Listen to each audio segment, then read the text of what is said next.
No. It's you Risk don't or have Stratego. resources in Risk. That's true. That's true. You don't have resources in Risk or Stratego. What am I Yeah. talking about? If I were to try it myself, I think I would want to start with something that's very light. Try to do more of like that beer and pretzels game. And if it transforms into something larger, great. Pterodactyls. Things That's that, true. maybe swarms of bees. That's true. Yeah. Like giant bees. Oh, giant don't- bees. The bees!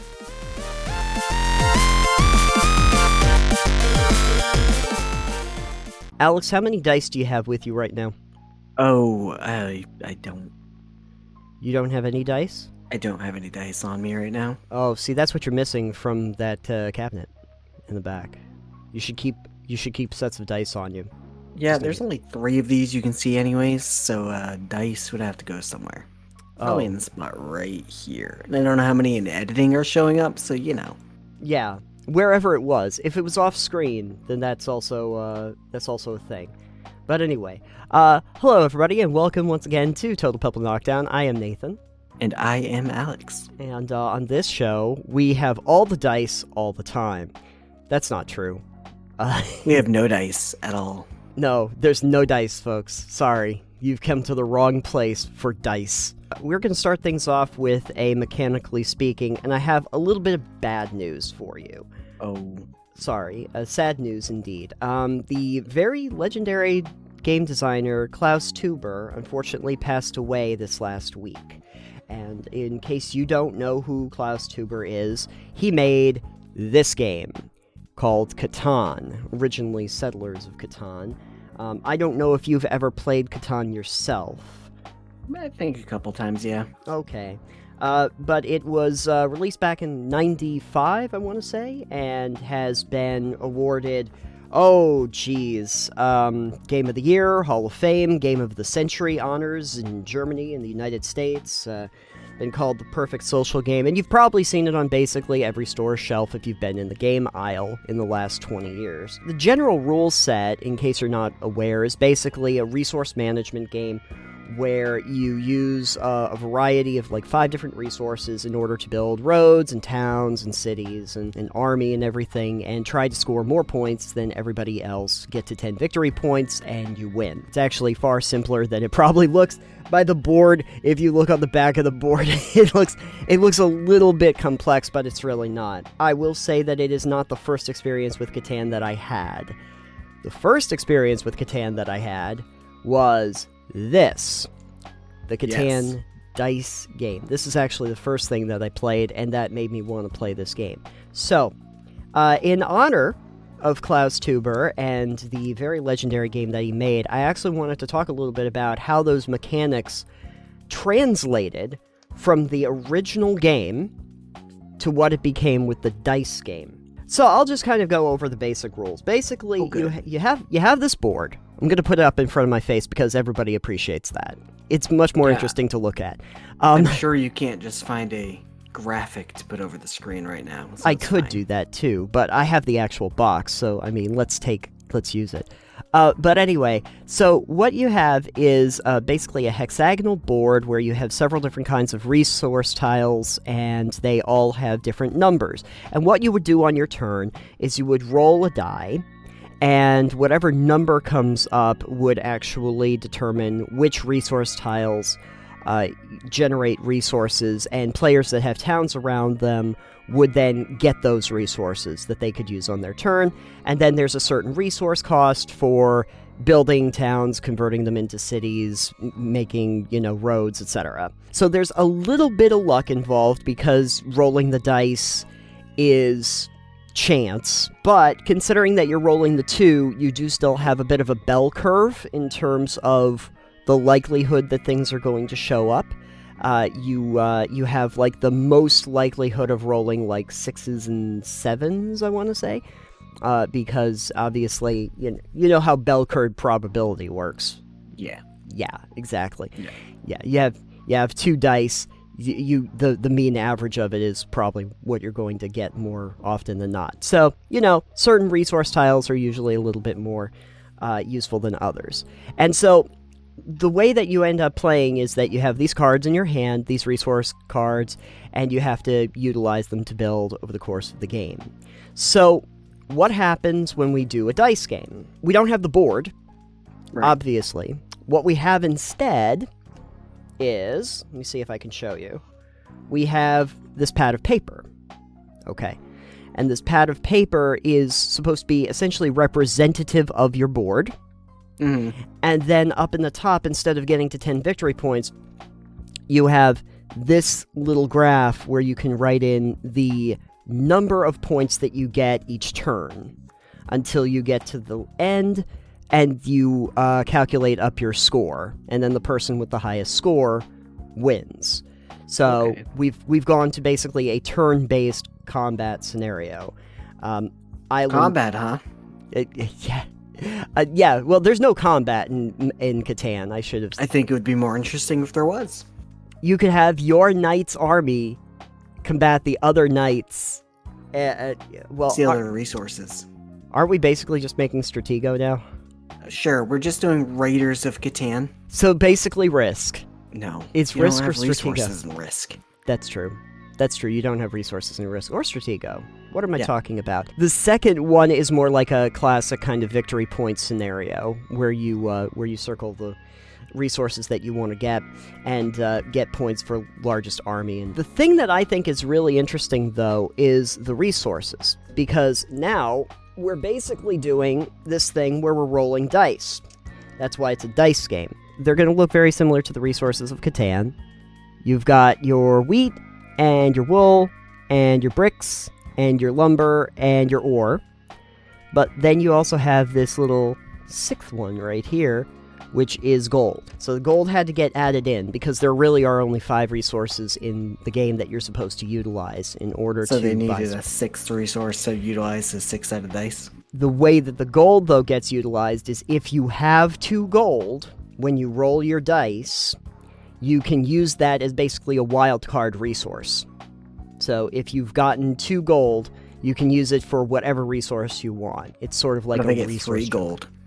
No, you can only have 1. What if I roll Yahtzee of gold? Well, then technically you have 3 wild card resources. Okay, that's fair. Yeah.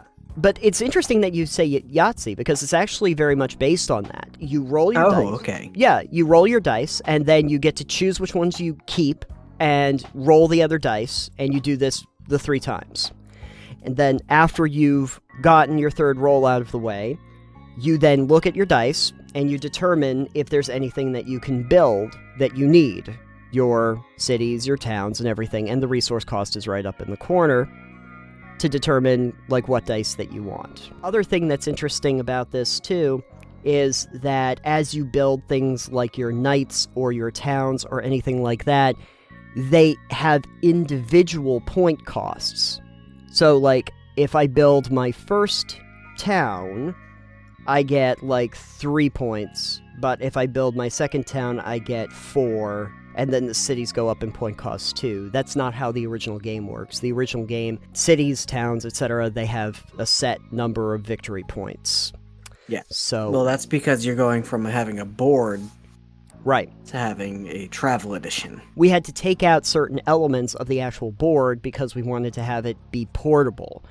Because, as you can tell, like, carrying around this pad of paper and these dice is a whole lot more portable, and you can take it on the road than you can with this box.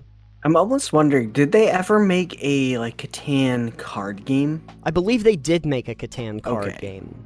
Because I feel like that would, if you already had the portable version like this, I don't see a reason why you couldn't just make, instead of a board, using cards, like a deck of cards, as the tiles. So there is actually a Catan card game, and then there are, oh, of course, there's 7 expansions to the card game alone. There's also, I should say, a video game version that obviously looks a lot like the original. My thinking, though, on the dice game is that it does a pretty good job of trying to take the basic mechanics from the board game and translate them into a new form.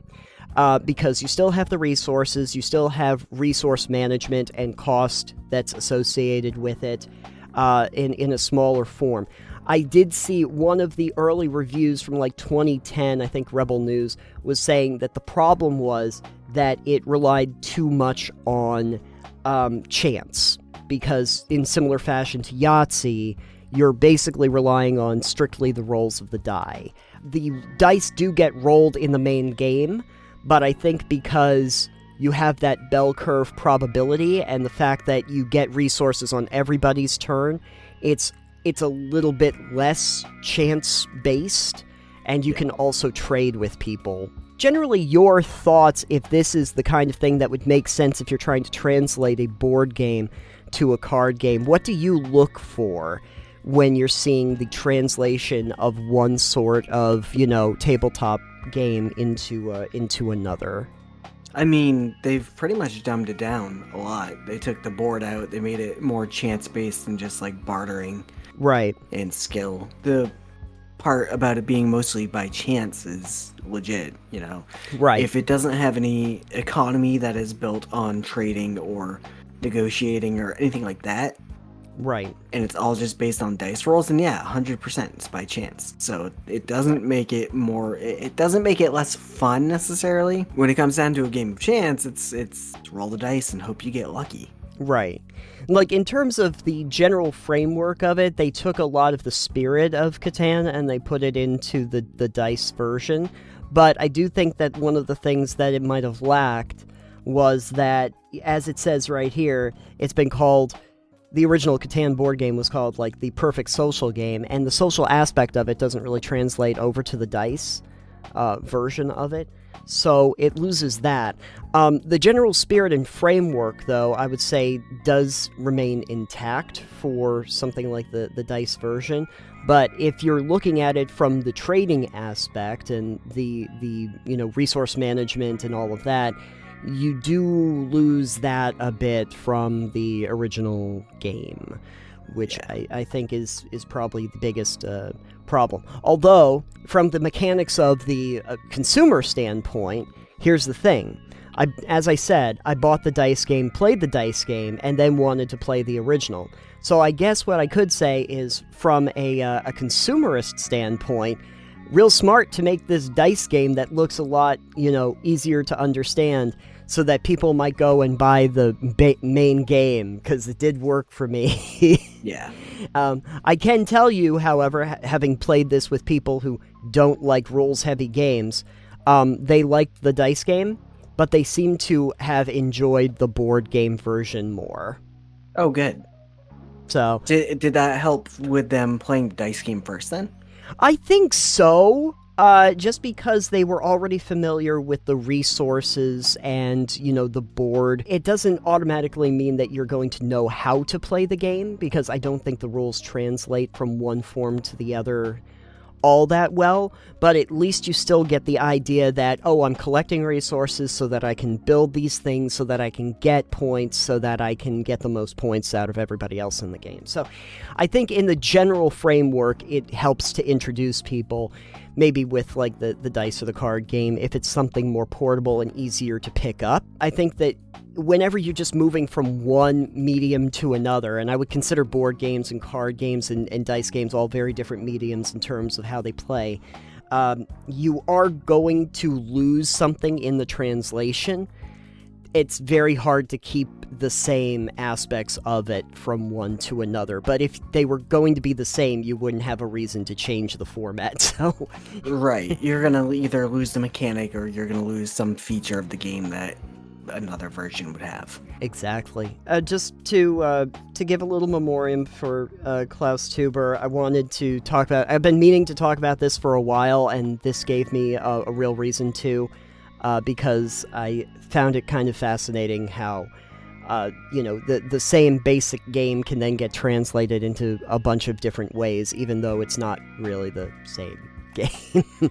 So, my question to everybody out there is, have you played Catan? Have you played the dice or the card game of Catan? And if you have played the card game or some of the other versions, how did they differ from the main game? I'd be very interested if you let me know in the comments down below. We have a Discord discussions. I can actually classify this as a Discord discussion because we talked about this on the live show, and I thought that we would discuss it a little bit further here on the main show. James and James 2.0 and Adam were discussing on the live show the idea of the difference between the epic RPG version of TTRPGs and the beer and pretzels game, and how those two are very different. And it was around a conversation talking about new players and the experience that they expect. We were discussing at that point the influence of things like Critical Role and, Dimension 20 and all of these shows that, new players might have gotten introduced to, and that there might be a certain expectation of what you think the game is going to be when you start playing. What do you think realistic expectations for players should be when they start for the first time playing an RPG, a Dungeons & Dragons? I think that varies from player to player, but I think that's what a Session 0 is for. Session 0, for those who are not aware, is basically a session where you're not playing the game, but you are going over what the game is going to be and discussing basically the parameters that everybody is going to be working inside of. Worth noting that that's something you're probably going to have to do. There may be an expectation among new players that are just playing for the first time that anyone running the game is going to just be Matt Mercer. And I need to make something very clear. There's only one Matt Mercer. Nobody else is going to do it the same way. There's only one Brennan Lee Mulligan. There's not going to be the same experience when somebody else is running the game. Everybody runs a game differently. All your players are also different. And the group that you play with is always going to be different. I had made the comment that once I saw a thing where someone said, "Why can't you be more like Matt Mercer?" And the DM was like, "Why can't you be like Laura Bailey?" The players are always going to be different, and you have to manage expectations a little bit when you start in, and it's not going to be professional actors in a soundstage, with writers that are able to script out the stories and cameramen and all that. You might be sitting down and playing a pretty casual, nonchalant version of the game, which kind of goes into that whole beer and pretzels game that Datum was discussing. Kind of. One of the things, the big difference between watching, say, Critical Role or any, live stream, first of all, you're not doing a performance when you're playing just an RPG with friends. Typically, you're not doing it for cameras, you're not doing it for a podcast, if you're doing that. That's true.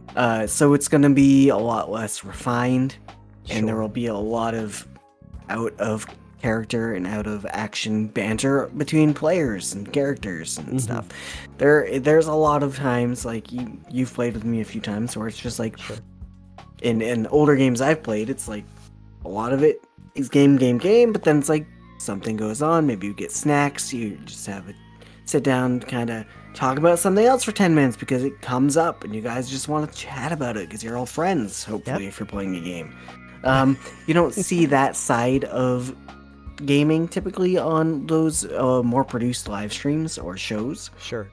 Because I feel like if you took the 10 minutes out of game to talk, like the players just talking with each other, it becomes a less refined piece, and it's less like a show and more like, oh, this is just what happens. And, I feel like that's not a side you see as well. You can't expect to be in the game the entire time.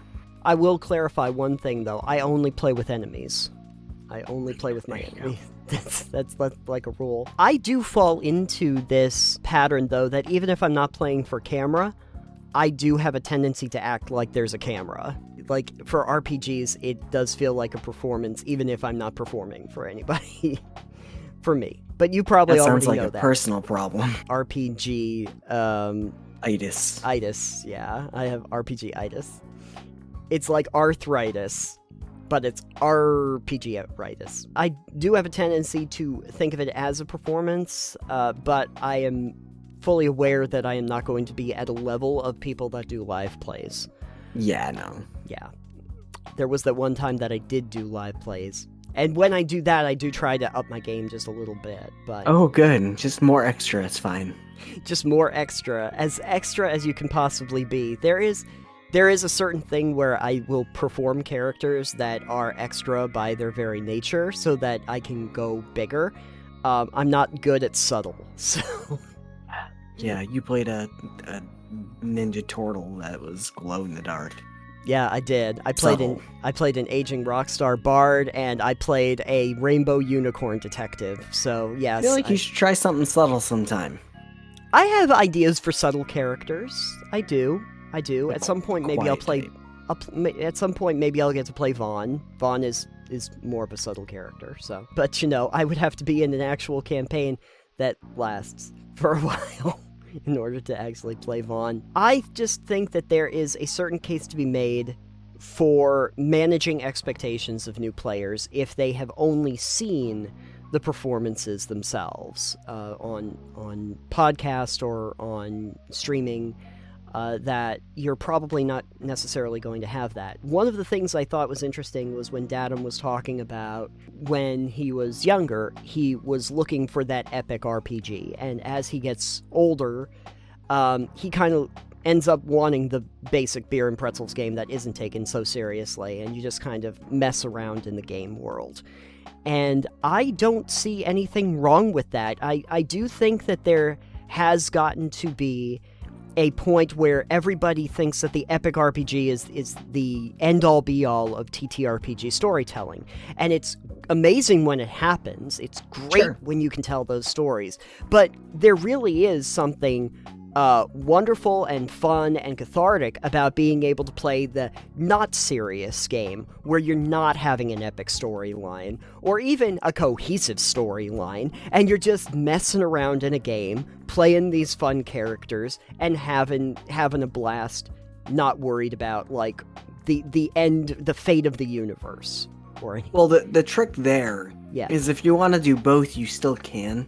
Yeah. You can do your epic RPG and then intersperse between periods of huge action, perhaps. Between them, you have like side stories. Anime does this all the time. There are filler episodes. They don't really do anything for the overall plot, but they are there to break tension. Right. They are there to be silly or weird or cute or just like add some story to it, but not be part of the overall arcing story. Sure. And so, like, one of the things when I played with David the last time was we had this huge overall story, and then we had like a one-shot in there.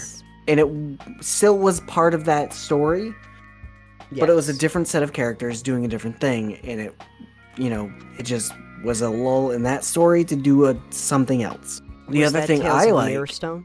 Yeah, that was that one. Yeah. And what I have thought of doing before with a different game was actually just doing mission-based. Oh, sure. I may have mentioned it before. It was for Death Watch, I think. Oh. It might have been.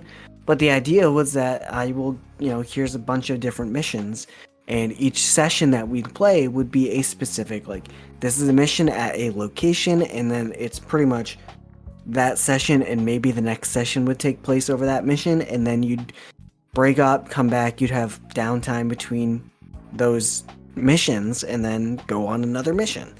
Because then you can have a story here, a story there. They don't necessarily have to be interconnected. Sure. But they could have a similar theme, or your characters could want to do them for different reasons.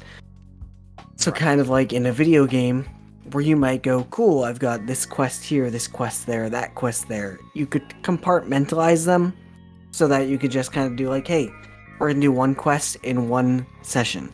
Next session, a different quest, and you could just do those as part of either an overall story or just kind of like a hub world almost. We actually talked a little bit about that on the live episode too, which is the idea of just building your setting and then kind of letting things flow out of that. Do you see something of like a mission board that you could go to?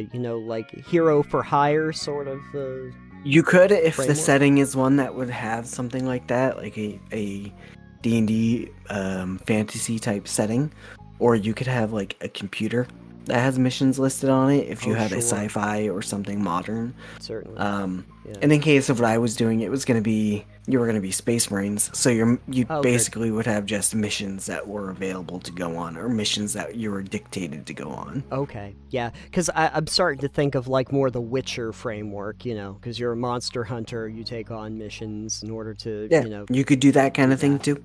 Yeah, I do like the idea of doing it as a space mission, because that kind of reminds me of like the Warhammer Inquisitor, I want to say, Yeah. Martyr. Hmm. Yeah, Yep. uh, Yep. you get to kind of like choose missions on that. Yeah, Go that for it. one's very much just pick a mission, go on it, do the thing, come back. Yeah. Pick a mission, go on it, come back. If I were to try it myself, I think I would want to start with something that's very light. Try to do more of like that beer and pretzels game. And if it transforms into something larger, great. But you're under no obligation to do that. You at least establish some kind of tone by starting off fairly straightforward. Even when I did like Rift Hunters, I kind of imagined the first few missions that they were going to be going on as not particularly central to any larger world-ending event. Even though I imagined that there was, I didn't imagine those first few campaigns were going to be that. Yeah, and something else to remember as well is that not every campaign or game you're going to play needs to feature end-of-the-world scenarios. No, everything doesn't have to have a giant blue beam in the sky. But it can. Orbital lasers, let's go. Yeah, exactly. You can get them at Blue Beams or Us. Whenever I play a video game and you see the giant like blue sky beam or something that's in, it's like, oh, sky beam. Yep, this is the world-ending scenario. Yeah. You automatically know. You don't need. I think if you'd really like to have fun with a group sometime, what you can do for one campaign is they end up releasing or creating this world-ending threat. Mm-hmm. And hopefully that kills them. Yes. Or something along the lines. Maybe they release this ancient evil, and at the end of the campaign, that's what happens. That's the end of their campaign, and the characters all die. Maybe one survives or something. Who knows? Oh yeah. Depends how it all shakes out in the end. Yeah. But then you have your next campaign trying to then destroy this evil or combat this end of the world scenario or something like that. If you want to go with epic, do that. That would be fun because Group A has set this in motion. Yeah. Group B has to take this problem and solve it. Right. So what you do is your first group is the beer and pretzels game that's just screwing around in the world and ends up releasing the big evil thing. We were messing around and we broke the game world. And then your next campaign is the epic RPG where you have to fix what the people in the beer and pretzels game did when they screwed around. Yeah. You ever watch Adventure Time? I watched some of Adventure Time, yes. It's the idea that Finn accidentally released the Lich and then has to go kill the Lich. Yeah. Be Finn, but also be Finn. But also have Jake. Make sure you have Jake. If you don't have Jake, you don't really have anything. Sorry. Just a sword. You just have a sword. But hey, that's missing something. arm.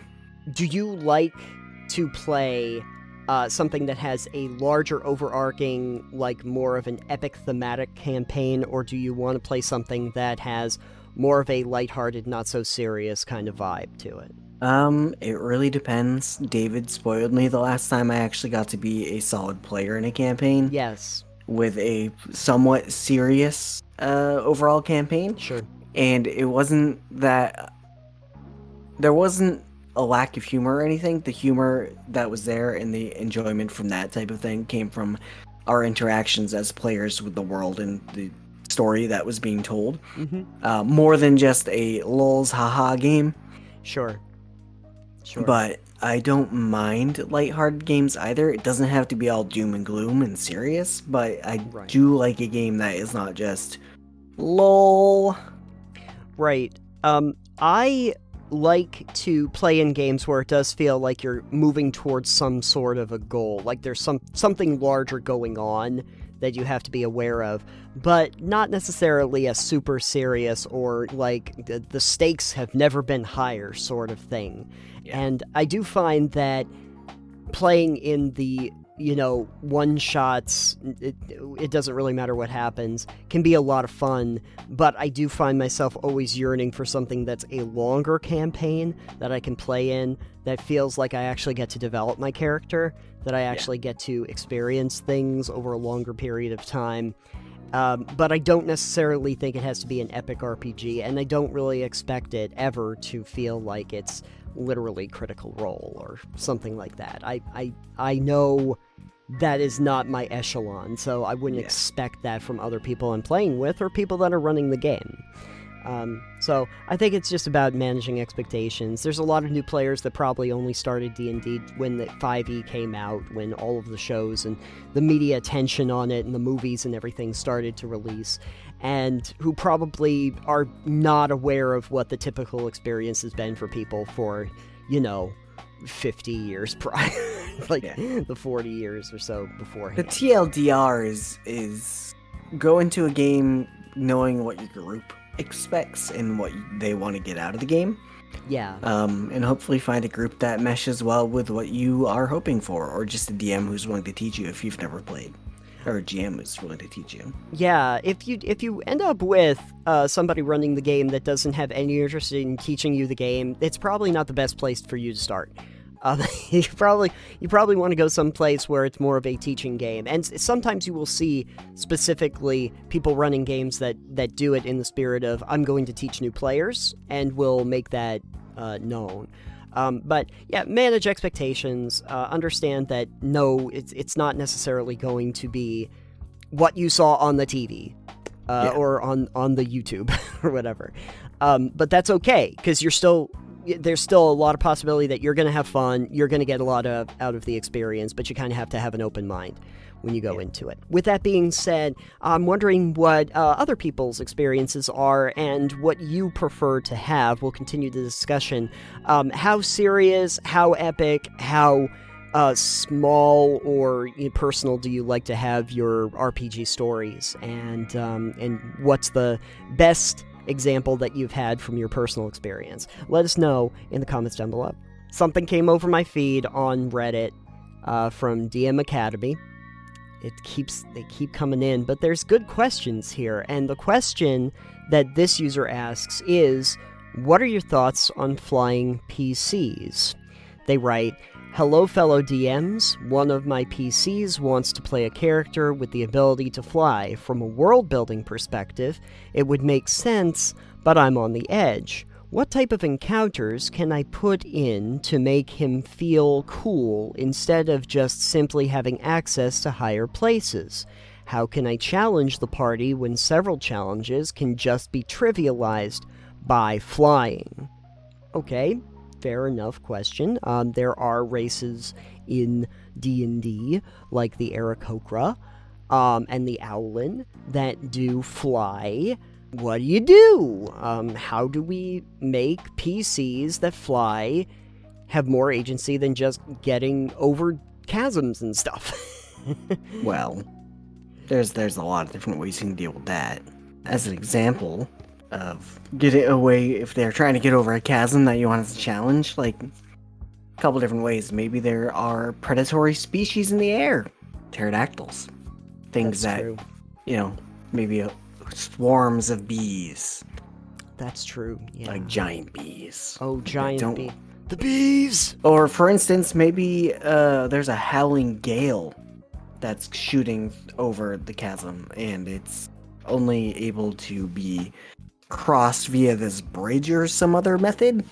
Because if you fly up above it, the airflow will basically make you tumble out of the sky. If you don't want to just mitigate the idea of them having flying, you could try something like, what was it in Outer Wilds? Remember there was that world where there were just all the cyclones?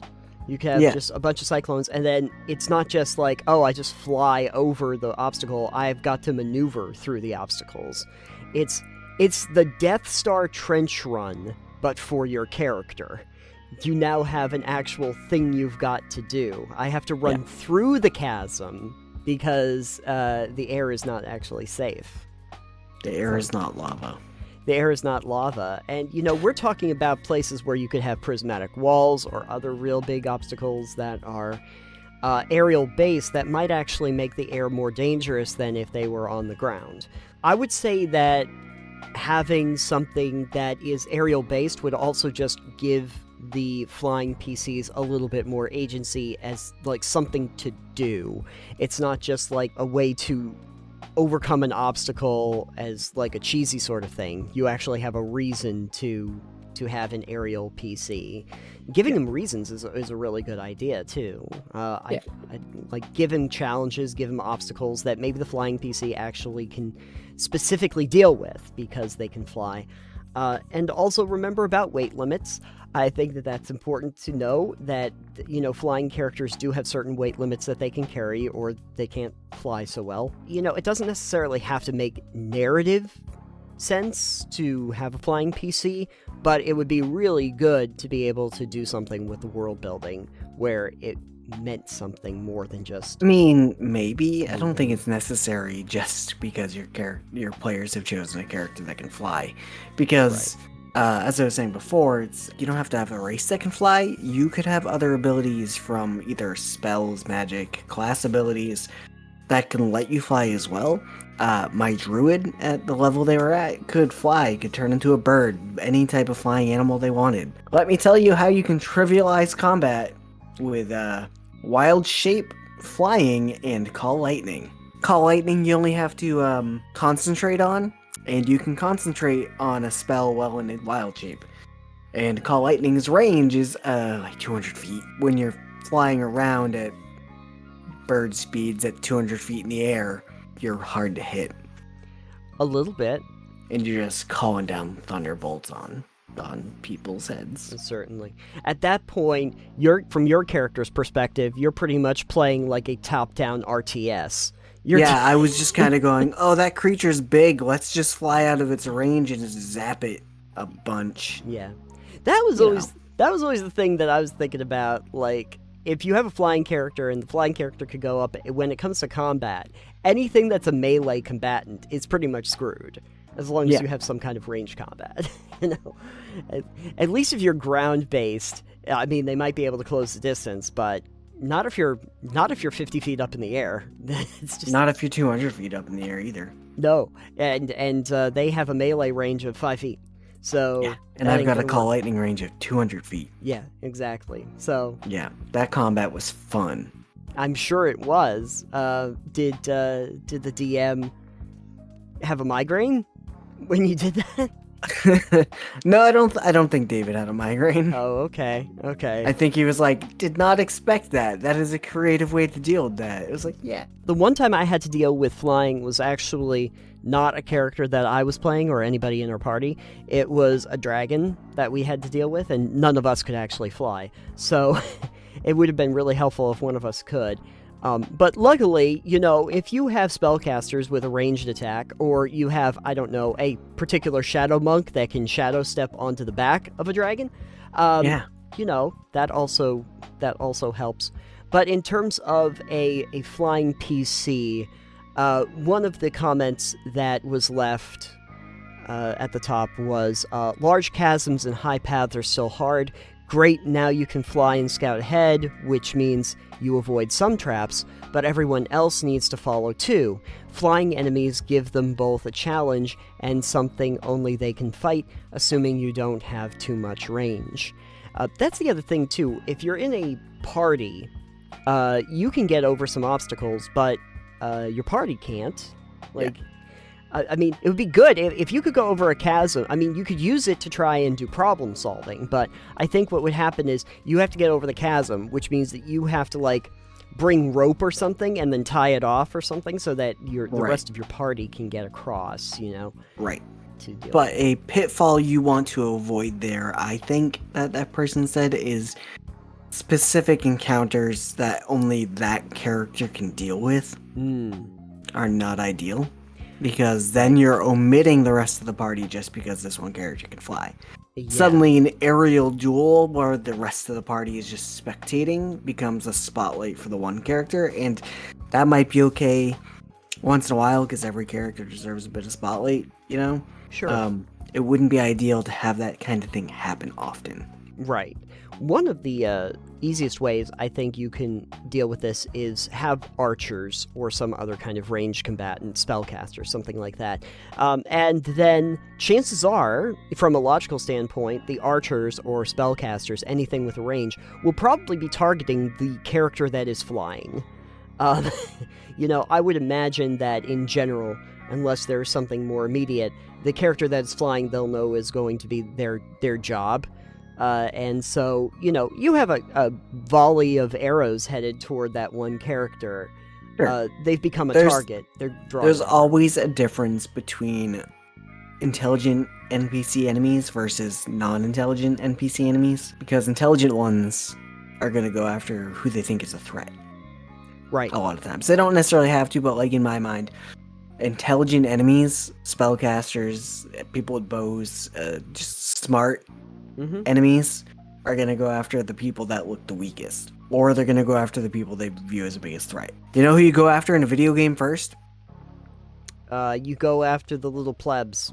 You go after No. If you're in a boss fight that's got the add-ons and stuff, Oh. the first thing you aim for are the healers. I usually go for the glowing weak spots. Yeah, you If play they're- single-player games, Nathan. I do. No, you want to go for the healers or the ones that are giving buffs. Yes, you usually take those out first. And Yes. then you go after the boss. So if you've got archers who are smart and see this guy in the air, they might go after them. Or if they go, oh, there's a cleric that's casting Healing Word. Or something like that. Go after that guy. What if your flying character is your cleric? Just paint another target on their head. I think the other thing, too, that you want to be aware of is that if you're flying character, usually your flying speeds are a little bit better than your walking or running speeds for characters for, like, a D&D. And I would suggest that there is the possibility that your PC might end up kind of screwing themselves over because they'll rush in. Like if you're trying to storm a castle, go over the castle walls. Okay, now you're over the castle walls. And if for some reason they get knocked out of the sky or something else, now they're in the middle of the castle by themselves, and the rest of the players are outside of the walls, and they have kind of screwed themselves in that. They've basically, what they've done is they've done the Icarus thing. They flew too close to the sun, and now they have fallen from the sky, and they have separated themselves from the group. I think a flying character that is either a warlock or a ranger might do extremely well. Sure. Because, a bow ranger or a warlock with Eldritch Blast, just being able to get up over obstacles and just destroy you from behind, I had an idea for a character, and she was going to be an Aarakocra, but she was a Sun Soul monk. And so the fun thing there is just being able to use your key to basically send down these balls of lightning, because you can do your unarmed attacks, but as a ranged attack for like... There you go. 70 feet, 60, 70 feet or something. And at like level 11, I think Sun Soul monks get like this light blast attack that does radiant damage in like a 100-foot radius or something like that across like 200 feet. I'm like, hey, you can fly up, you can use the thing. Just start using fire your key. laser. You fire your orbital laser at everybody. The point here is I don't think you should punish characters for picking something like that can fly.